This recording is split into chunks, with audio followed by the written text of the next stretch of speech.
So for our picture, we decided to do leaves. And we thought it would be a good idea because leaves come in many different colors, so we could talk about primary and complementary colors. Also, looking at the science part, there's many things you can do with science. So with the science part, I mean, with the basic picture like this, you can obviously talk about something like structure, xylem and phloem with the veins going through the leaves. You could also talk about chlorophyll. You know, we got the green leaves in here that still have the chlorophyll in them, and the ones that don't, because they've already died. Yeah, the two ideas for science we were talking about was one, form and function, like Sonny said, and then change over time. You can kind of see how certain leaves are further along in the process than the green leaf. So if you want to bring in like the elements and principles of design, you can talk about line and form and putting together a composition.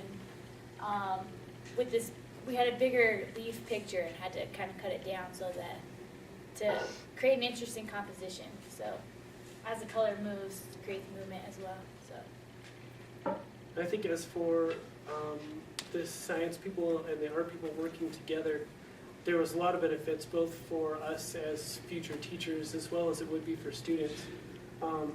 For teachers, it was really interesting for us science people to really get a look at how the colors mix and how you can make such a realistic and yet kind of more of an idealistic way of looking at leaves. So why you'd want to collaborate, I think students would get two different looks at a similar subject. So they would, so for students with different learning styles, you'd get to learn the same thing two different ways to ensure that each student was reached. As for what we learned, personally, this is kind of embarrassing, but I didn't know why leaves changed. I had to teach a lesson to kindergarten and first graders, and I had to look up why they changed. So they also told me why they changed, so now I know that, and I also learned about solubility and solutes. Permeability.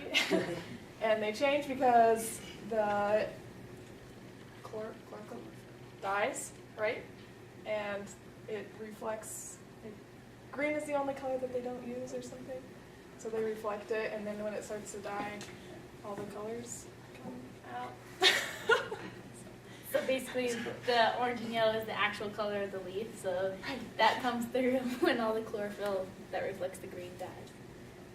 If we were going to use this in a classroom, like I was actually going to use it to teach in science, like I said, we could do the form and function, or we could even have the students look a little bit closer, and they could bring out the stoma and talk about air exchange and that kind of thing too. Good? That's it. I think so.